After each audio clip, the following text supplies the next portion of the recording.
가정에서 드리는 온라인 예배 시간이에요. 오늘도 멋진 예배자가 되기 위해 함께 준비해봐요. 주변을 깨끗하게 정돈하고 단정한 옷으로 갈아입어요. 성경책과 찬송가, 헌금을 준비해요. 누워있거나 간식을 먹지 않도록 약속해요. 바른 자세로 예배에 집중해요. 찬양 시간에는 기쁜 마음으로 일어나서 찬양해요. 성경 말씀은 큰 목소리로 함께 따라 읽어요.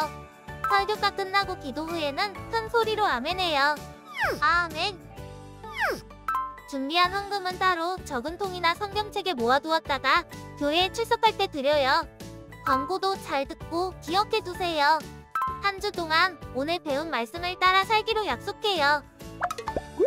그럼 예수님과 함께 기쁘고 행복한 예배 시간이 되기를 바라요.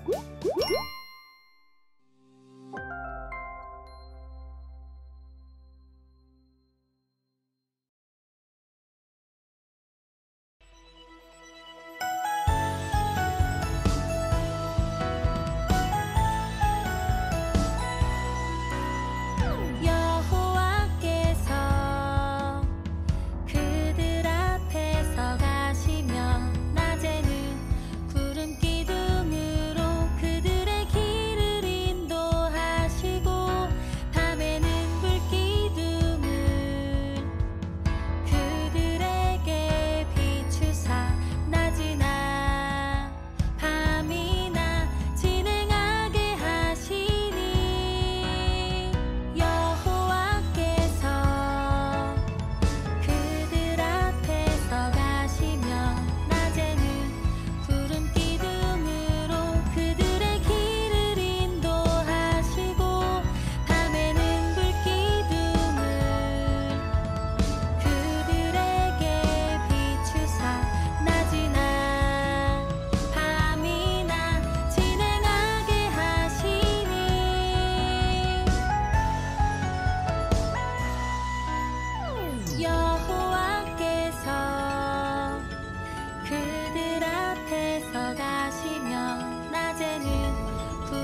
코로나 때문에 교회를 못 가도 온라인으로 예배드리게 해주셔서 감사합니다.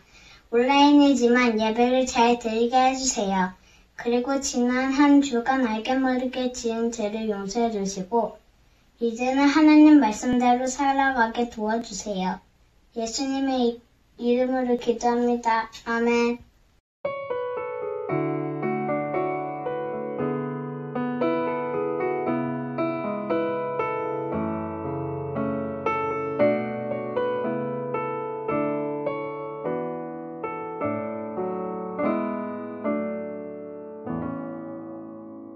오늘 우리에게 주시는 하나님의 말씀은 출애굽기 12장 42절입니다.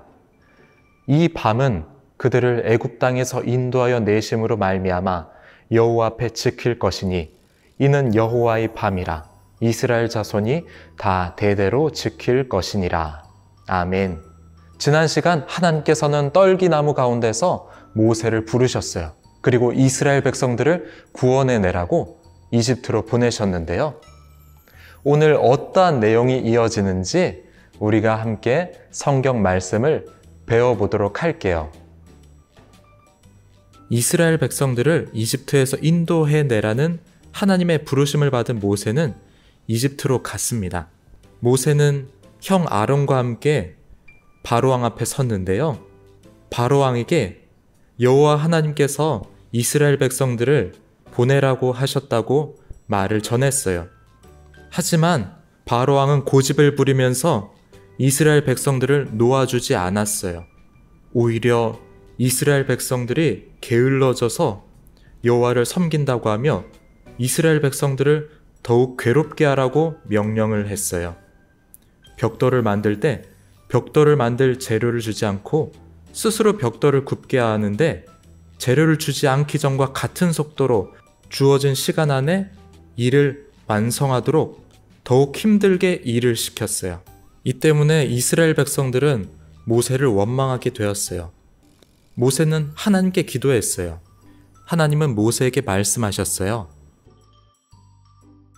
내가 아브라함과 이삭과 야곱에게 전능한 하나님으로 나타났으나 나의 이름이 여호와임을 알리지 않았고 그들이 살던 가나안 땅을 주기로 그들과 언약하였고 이제 애굽에 종된 이스라엘 자손의 고통 소리를 듣고 나의 언약을 기억하노라. 너희를 구원하여 내가 주기로 맹세한 땅으로 너희를 인도하여 너희로 내 백성을 삼고 나는 너희 하나님이 되리니 너희를 구한 자가 나 여호와인 줄 알리라. 모세와 아론은 하나님의 명령을 받고 다시 바로왕 앞에 갔어요. 바로는 모세에게 이적을 보여라고 말했어요. 모세는 하나님께서 가르쳐 주신 대로 바로왕 앞에 지팡이를 던졌더니 뱀이 되었어요. 바로왕도 이집트의 박사들을 불러서 똑같이 지팡이로 뱀을 만들었어요. 그런데 아론의 지팡이가 그들의 지팡이를 삼켜버렸어요. 그래도 바로왕은 모세와 아론의 말을 듣지 않았어요. 하나님은 이집트에 큰 재앙을 내리기로 하셨어요. 먼저 하나님은 모세에게 명령하셔서 바로를 데리고 나일강으로 갔어요. 그리고 지팡이를 들어서 나일강을 치니 물이 피로 변했어요. 이집트의 온 땅에 마실 물이 없어졌어요. 그리고 냄새가 심하게 났어요. 하지만 바로왕은 백성들을 보내지 않았어요. 하나님께서는 두 번째 재앙을 내리셨어요. 개구리가 온 땅에서 올라와서 왕궁과 또 이집트 사람들이 사는 모든 집에 가득하게 되었어요. 심지어 사람들이 사는 침실과 밥 먹는 그릇에도 개구리가 들어갔어요. 바로왕이 모세와 아론을 불러서 개구리가 떠나가게 하면 백성들을 보내주겠다고 했어요. 하지만 개구리가 사라지자 바로왕은 마음이 바뀌었어요. 백성들을 보내지 않겠다고 말했어요. 세 번째 재앙이 내려졌어요. 이번에는 모세가 지팡이를 들어서 땅에 먼지를 치니까 이가 되었어요. 수많은 이들은 사람의 몸과 가축의 몸에 달라붙어서 병이 생기게 했어요. 네 번째 재앙은 파리떼를 보내셨어요. 하지만 고센 땅에 살고 있는 이스라엘 백성들의 집에는 파리떼가 없었어요. 하나님께서는 이집트의 사람들과 이스라엘 사람들을 구별해 주셨어요. 바로왕은 파리떼가 없어지면은 다시 이스라엘 백성들을 보내주겠다고 약속했지만 파리떼가 없어지자 마음이 딱딱하게 굳어서는 약속을 지키지 않았어요. 다섯 번째 재앙은 이집트의 가축들, 말, 나귀, 양 같은 동물들에게 병이 생기게 했어요. 하지만 이스라엘 백성들의 가축들은 병이 없었어요. 하지만 여전히 바로왕은 이스라엘 백성들을 보내주지 않았어요. 하나님은 여섯 번째 재앙으로 사람들의 몸에 독한 종기, 병이 생기게 했어요. 하지만 바로왕은 그럼에도 말을 듣지 않았어요. 일곱 번째 재앙은 하늘에서 우박과 불덩이가 떨어졌어요.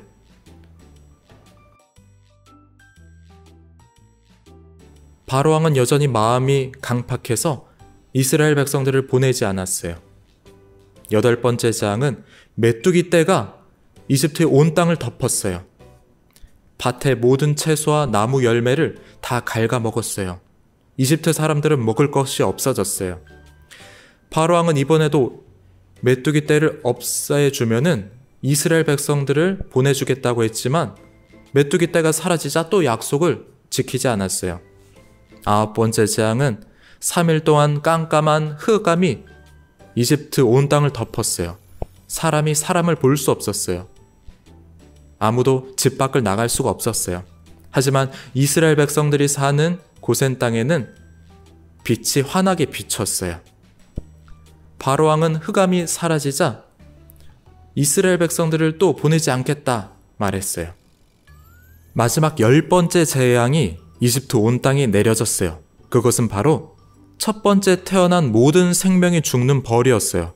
사람의 자녀뿐 아니라 양이나 소처럼 짐승에 처음 태어난 것까지 모두 죽었어요. 어떻게 되었을까요? 이 집 저 집에서 아들이 죽었다고 크게 울기 시작했어요. 이집트 온 땅에 울음소리가 가득하게 되었어요. 그러나 이스라엘 백성의 집에는 아무 일도 일어나지 않았어요. 단 한 사람도 죽지 않았어요. 왜냐하면 하나님께서 이스라엘 백성들에게는 이 벌을 피할 수 있도록 특별한 약속을 주셨기 때문이에요. 하나님은 양이나 염소를 먹고 그 피를 문틀에 바른 집은 죽음의 재앙이 들어가지 않고 그 집을 넘어가도록 해주셨어요. 그래서 이 날을 넘어갔다라는 뜻의 유월절이라고 부르게 되었어요. 이스라엘 사람들은 지금도 유월절을 지키면서 살고 있어요. 유월절이 다가오면은 딱딱하게 굳은 무교병이라는 빵을 서로 함께 떼어 먹으면서 하나님이 이집트에서 구해주신 것을 생각하면서 그렇게 함께 예배를 드리면서 감사로 유월절을 지키고 있어요. 하지만 바로왕은 어떻게 되었을까요? 그날 밤 첫째 아들 이 목숨을 잃게 되었어요. 왕은 커다란 슬픔과 절망에 빠졌어요. 그리고는 모세에게 오늘 당장 이집트를 떠나라! 이제 너희는 자유다. 마음대로 해도 좋다. 이렇게 명령을 내렸어요. 결국에는 이스라엘 백성들은 이제 이집트에서 나올 수 있게 되었어요. 이스라엘 백성들이 이집트에서 나올 수 있게 된 것은 무려 430년 만이었어요. 430년 동안 이스라엘 백성들은 힘들게 이집트에서 살았었는데요. 하지만 하나님께서는 이스라엘 백성들을 도와주셔서 결국에는 이집트를 나올 수 있게 되었어요. 하나님께 예배드리지 못하고 또 자유가 없었던 이스라엘 백성들을 하나님께서는 놀라운 10가지 재앙을 통해서 구원해 주셨어요. 이처럼 우리가 연약하고 힘들 때 우리를 구해주시는 분은 하나님 한 분이라는 것을 친구들이 꼭 믿었으면 좋겠어요. 내가 할 수 없는 일이 있을지라도 하나님께서는 하실 수 있거든요. 그러니 우리가 걱정되는 일들, 또 고민되는 일들, 슬픈 일들이 있을 때는 하나님께 꼭 기도할 수 있는 우리 친구들이 되었으면 좋겠어요. 우리가 기도할 때 하나님께서는 우리의 기도하는 목소리를 들으시고 가장 좋은 방법으로 응답해 주세요. 그러니 이번 한 주간 우리 친구들이 기도하는 어린이가 되었으면 좋겠어요. 우리가 가지고 있는 기도 제목들을 하나님께 말씀드리고 또 하나님께서 내 삶 가운데 어떻게 응답하실지를 기대할 수 있는 이번 한 주간이 되기를 바랍니다. 그럼 함께 기도할게요. 하나님, 우리의 생각으로 하나님의 능력을 제한하지 않기를 바랍니다. 우리의 약함 속에서 일하시는 하나님을 찬양하며 하나님을 온전하게 의지하는 어린이가 되기를 원해요. 예수님의 이름으로 기도합니다. 아멘. 이제는 우리 구주 예수 그리스도의 거룩하신 은혜와 하나님 아버지의 놀라우신 사랑하심과 성령 하나님의 우리의 삶을 인도하심이 함께 예배드리는 모든 친구들의 머리 위에 지금으로부터 영원토록 함께 하시기를 간절히 축원하옵나이다. 아멘.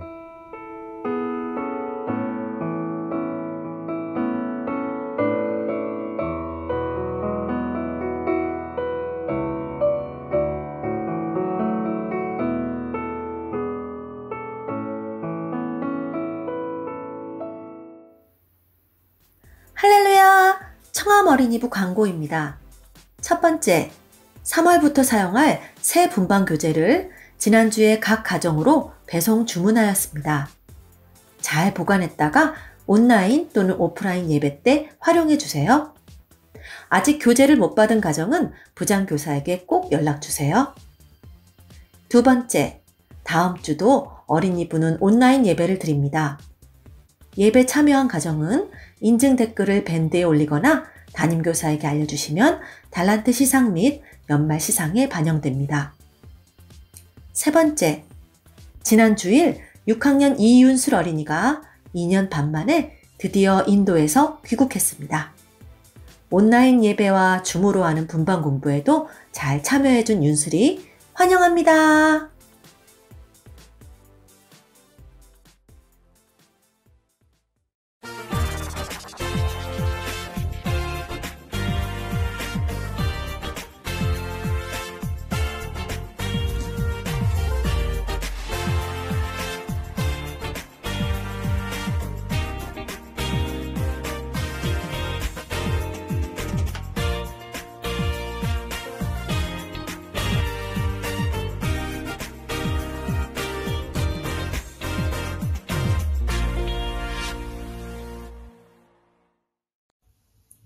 교재 44쪽 5단원 3과 오늘 밤 애굽을 떠나라. 오늘 말씀 떠올려보며 빈칸에 알맞은 말을 써 넣으세요. 다 같이 한번 읽어볼까요? 시작! 10번째 재앙이 내리던 날 처음 태어난 아들과 짐승이 모두 죽었어요. 그러나 문틀에 양에 무엇을 바른 이스라엘 백성의 집에는 아무 일도 일어나지 않았어요. 양의 피를 문설주에 문 기둥에 발라라 이렇게 말씀하셨죠. 이스라엘 백성은 급하게 애굽을 탈출했어요. 이스라엘 백성은 누룩이 없는 빵. 이 빵 이름이 뭐더라? 그렇죠. 무교병이라고 불러요. 무교병을 만들어 먹었지요. 그날은 이스라엘 백성이 애굽에서 살게 된 지 몇 년째였다고 했죠? 430년째 되는 날이었어요. 45쪽 아주 특별한 날, T라고 표시된 곳을 찾아 색칠해보세요. 하나님이 정하신 특별한 날이 나타나요. 자, 어떤 특별한 날일까? 여기서 이제 P는 우리 성경에서 생명을 나타낸다고 표현하고 있죠. 그래서 어린 양의 피, 이것은 예수님이 십자가에서 우리 대신 우리를 용서하고자 흘리신 그런 소중한 피, 보혈을 의미하죠. 자, 우리 피라고 표시된 곳에 색칠해 보도록 하겠습니다. 자, 여러분 색칠해 보았나요? 어떤 글자가 나오죠? 타다! 같이 읽어보겠습니다. 유, 월, 절. 그렇죠. 특별한 날, 성탄절, 부활절 이런 것처럼 오늘 배운 특별한 날, 유월절. 이번에는 교재 맨 뒤에 85쪽 5단원 3과 놀이카드를 뜯어내주세요. 선생님이 들려주는 이야기를 잘 듣고 순서에 맞게 카드를 놓아보도록 하겠습니다. 첫 번째 이야기, 10번째 재앙은 애굽 땅의 모든 집에서 처음 태어난 아들과 짐승이 죽는 것이었어요. 자, 어떤 카드일까요? 자, 너무너무 슬픈 일이 벌어졌죠. 하나님 말씀에 순종하지 않았던 이집트에 엄청난 재앙이 벌어졌습니다. 두 번째 이야기, 그러나 하나님의 명령대로 양의 피를 문틀에 바른 이스라엘 백성의 집에는 아무 일도 일어나지 않았어요. 자, 어떤 그림일까? 네, 이렇게 양의 피는 예수님의 보혈을 의미하잖아요. 자, 이렇게 순종한 집에서는 죽는 일이 벌어지지 않았어요. 자, 세 번째 이야기, 바로 왕은 모세와 아론을 불러 모든 이스라엘 백성과 함께 당장 애굽을 떠나라고 말했어요. 바로 왕이 계속해서 거짓말을 했는데 이번엔 진짜인가? 마지막 카드, 430년 만에 이스라엘 백성은 애굽을 탈출하게 되었어요. 자, 그래서 아주 급하게 탈출하게 되었죠. 자, 오늘 이야기는 여기까지입니다. 다음 시간에 만나요. 안녕.